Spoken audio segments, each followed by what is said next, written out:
Honoráveis ouvintes, sejam muito bem-vindos a mais um episódio do Extramuros. Sou Washington Clark dos Santos, seu anfitrião.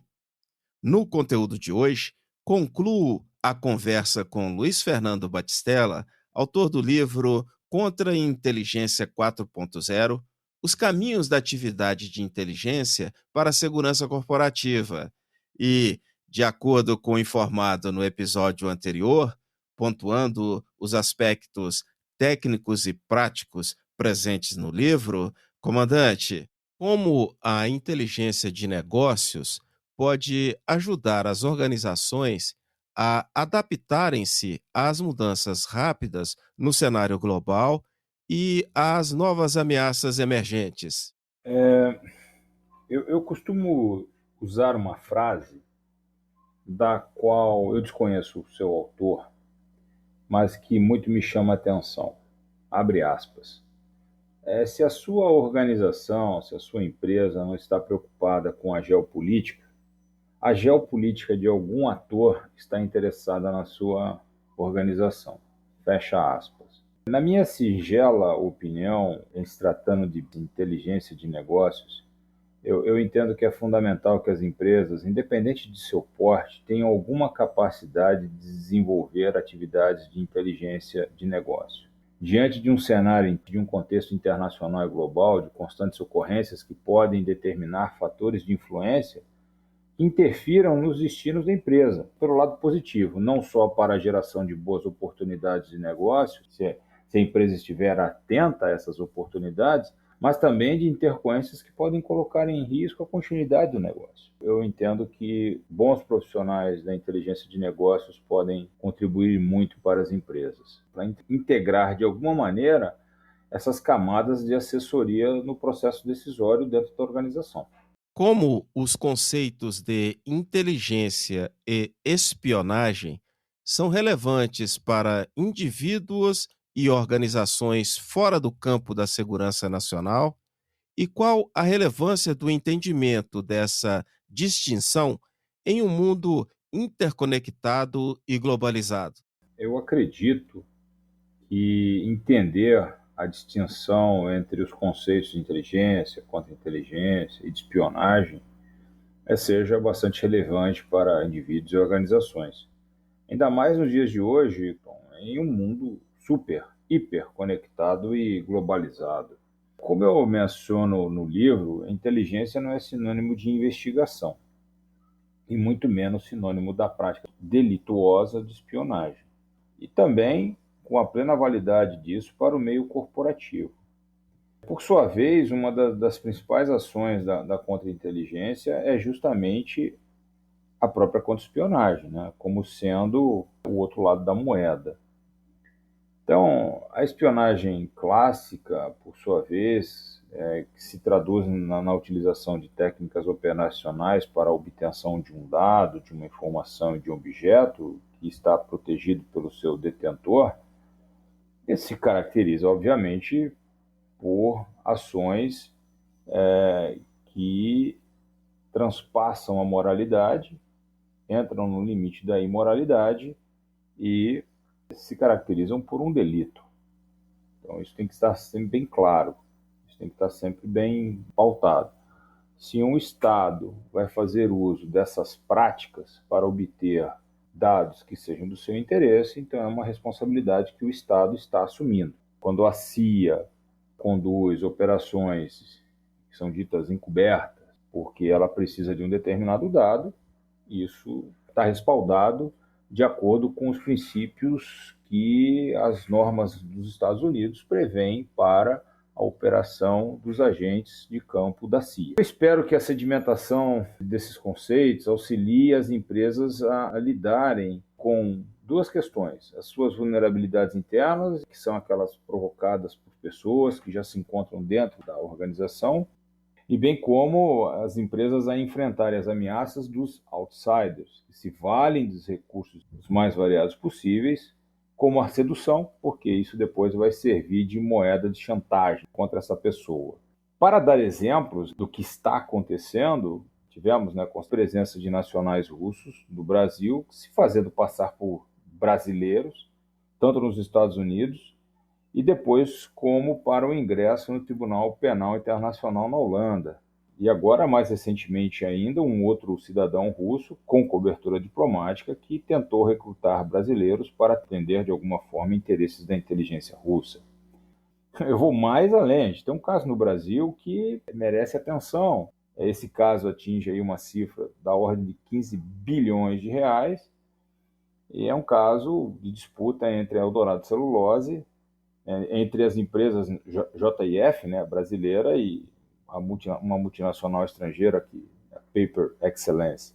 São casos que denotam, que eu tento trazer aqui, que denotam efetivamente o que está acontecendo no mundo, diga-se mundo real.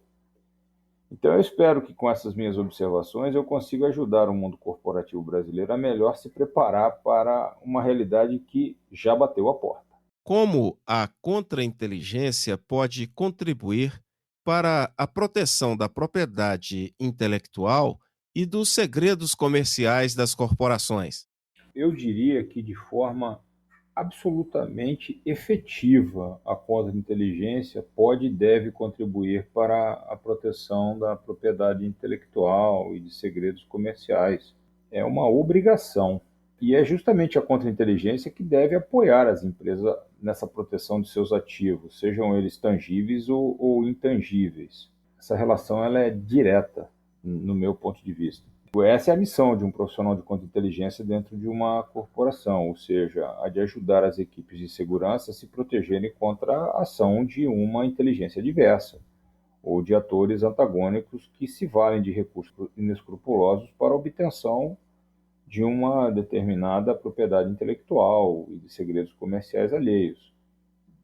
A maneira mais efetiva de atuação da contra-inteligência nesse contexto, eu entendo que é por meio da conscientização, quanto à importância da adoção de uma mentalidade de segurança e de proteção. E isso não se consegue da noite para o dia. Isso é um trabalho árduo e contínuo. Então, incutir a mentalidade quanto à necessidade de proteção de conhecimentos sensíveis nas empresas é algo que leva tempo. Isso deve ser feito de maneira a se tornar uma cultura da empresa, e não só um modismo, um imediatismo. E isso não se consegue por mera imposição de um decreto. O CEO da empresa, o responsável da organização baixa lá uma resolução, um documento impondo. A mentalidade não se cria com esse tipo de ação. Isso você consegue por meio de palestras, cursos, estudos de casos com os colaboradores, são ações continuadas, de tal maneira a apresentar a importância, a relevância do assunto, mas sempre tentando a conscientização, o debate, a troca de experiências. E tem um detalhe que eu considero fundamental, né? Isso é um processo top-down. Na minha concepção, isso é um exemplo que tem que vir do board da empresa, tem que vir do nível mais elevado. Não é esperar que os funcionários de uma determinada camada dentro da estrutura organizacional passem a fazer isso porque acham legal. Os decisores de mais alto nível político e estratégico da empresa precisam acreditar que isto é importante. Então não adianta fazer seminário interno, baixar meia dúzia de resoluções para cumprimento imediato dos funcionários e depois esquecer isso daí, o assunto numa gaveta qualquer. Eu entendo que aqui no Brasil segurança é visto como custo, gasto. O empresário brasileiro, em geral, tem dificuldade em perceber que segurança pode ser visto como uma forma de investimento, que isso pode ter retorno sobre o investimento. Eu tenho essa visão, fruto da minha experiência profissional, de que a mentalidade no setor, principalmente privado, pode melhorar no que tange aos investimentos em segurança nos mais diversos aspectos. Físico, cibernético, que está se tornando cada dia mais mandatório, mas também pensar na segurança num contexto de mentalidade, de cultura para os seus colaboradores. De que forma as corporações podem equilibrar a necessidade de segurança com a manutenção de um ambiente de trabalho aberto e colaborativo? Com certeza, encontrar essa mediatriz, este equilíbrio entre requisitos de segurança com um bom ambiente de trabalho, ainda mais que ele seja colaborativo, não tóxico, é uma tarefa instigante. Eu não chamaria de regra, mas se você pensar num gráfico, ele mostraria que o aumento de requisitos de segurança tendem, de maneira inversa, a apontar para uma diminuição da praticidade, da confortabilidade no ambiente de trabalho. Quanto mais barreiras físicas, mais requisitos de controle de acesso, mais requisitos de autenticação de dois fatores. Aliás, abrindo um parênteses aqui, autenticação de dois fatores, já há especialistas que considerem como sendo uma camada que não atende mais como uma situação de total proteção, né? Então já existem hackers, já existem outros sistemas aí do pessoal atrelado ao crime cibernético que já é dito como sendo possível ultrapassar uma segunda camada de autenticação. Quanto mais controles de confirmação de identidade, por exemplo, de uma pessoa, tudo isso acaba tornando, entre aspas, né, poluído o ambiente de trabalho. A segurança é vista, às vezes, como um fator que atrapalha. Isso é uma realidade. Tem acho que uma questão interessante nessa sua pergunta, que vai mais ou menos nessa toada, né? O avanço tecnológico, depois de termos passado pela pandemia de Covid-19, não que esses conceitos não existissem antes, mas a gente foi obrigado aí a implementação de novas regras em função de afastamento social e, consequentemente, por exemplo, o trabalho em casa ganhou uma força global, até mesmo porque isso se fazia necessário para a manutenção do próprio business. Além disso, conjugado com o conceito de homework, ganhou força também o conceito de trabalho de onde você quiser, né?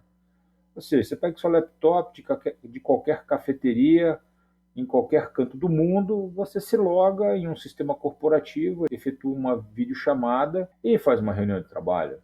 Não tão distante disso, ainda você pega o seu laptop, seu celular, debaixo do braço, você trabalha com um equipamento que é seu. Algum problema? Em tese não, mas ao mesmo tempo é algo que precisa ser visto, né? Porque você está misturando assuntos de trabalho com assuntos pessoais, você está fazendo download de documentos da sua empresa no seu computador pessoal, está levando coisa da empresa para sua casa e até vice-versa. Então tudo isso necessita ser pensado. Mais ainda, um outro conceito de trabalho que, por razões de economia, teve muita adesão no mercado em geral, que é o open space ou coworking, onde todos ou parte de um grupo de colaboradores de uma empresa trabalham juntos em um espaço comum, às vezes revezam as mesas, e isso acaba com a concepção de sala fechada, um ambiente mais privativo, privado de trabalho para a manutenção bom ambiente de trabalho numa empresa, tem que fazer algumas considerações, precisa ser pensado sob o prisma da segurança cibernética, por exemplo. Quando a pessoa acessa um ambiente corporativo, ela está usando uma VPN segura, porque VPN hoje por si só também já não é tido como esse tunelamento seguro. Há especialistas em segurança cibernética que já apontam a fragilidades em determinadas VPNs. As empresas estavam e estão preparadas para essa questão desse tipo de acesso remoto? Quanto aos requisitos de segurança nos laptops, por conta da interação de documentos pessoais, questões pessoais, até do próprio celular também, esses espaços abertos, as conversas podem tratar de assuntos sigilosos, não tem compartimentação das informações quando se trata isso de maneira aberta. Então, pessoas que não têm necessidade de conhecer acabam tomando conhecimento de assuntos que deveriam ser compartimentados.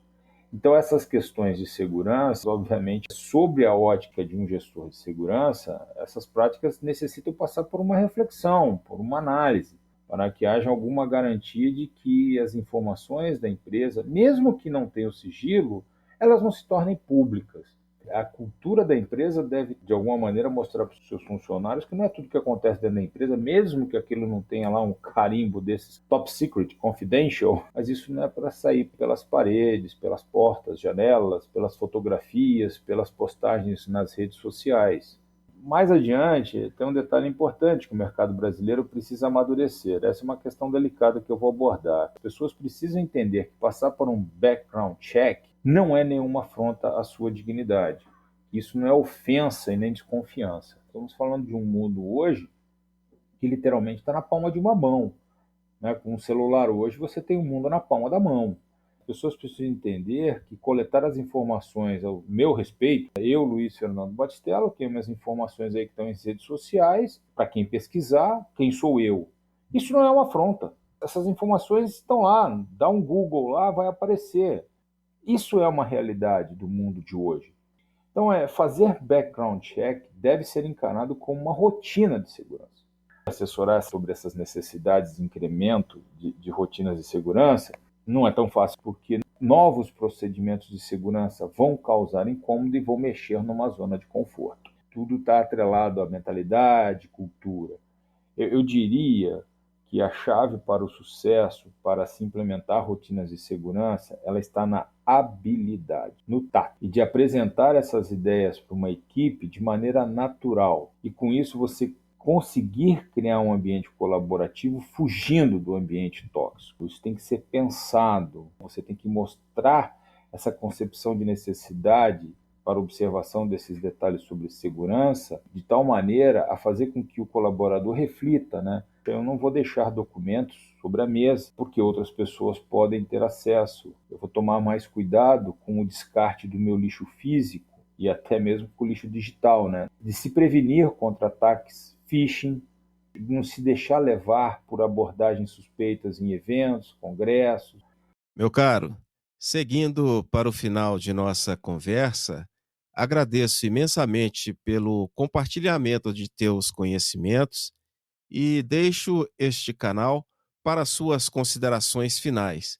Muito obrigado e grande abraço. Bem, Washington, eu agradeço imensamente a oportunidade, esse espaço, para essa troca, vou chamar de troca de ideias aqui. Obrigado, não só por você ter lido o livro Contra a Inteligência 4.0, mas o que eu acho mais importante e relevante é por você ter feito perguntas que efetivamente demonstraram que você fez reflexões profundas sobre o que foi escrito no livro. E isso me deixa muito agradecido. Muito obrigado pela sua forma de abordagem sobre o livro. Eu espero que esse bate-papo aqui contribua para o bom entendimento da atividade de inteligência. Esse é o meu mais profundo desejo. Bom, eu agradeço aos ouvintes também pela audiência, pela atenção. Coloco a Bravos Consultoria em Sistemas de Segurança à disposição. Tem algumas informações no nosso site, www.bravosconsultoria.com.br. Lá tem o nosso e-mail de contato, telefone. Eu desejo a todos sucesso, desejo a todos continuidade nos seus ambientes de trabalho com prosperidade e meu sincero muito obrigado. Honoráveis ouvintes, este foi mais um episódio do Extramuros. Sou o Washington Clark dos Santos, seu anfitrião. Neste conteúdo, finalizei a entrevista com Luiz Fernando Batistella, autor do livro Contra a Inteligência 4.0, Os Caminhos da Atividade de Inteligência para a Segurança Corporativa. Acesse www.extramurospodcast.com, Extramuros com H. Confira detalhes das indicações e citações do episódio nos links de pesquisa e compartilhe nosso propósito. Será um prazer ter a sua colaboração. pela sua audiência, muito obrigado e até a próxima.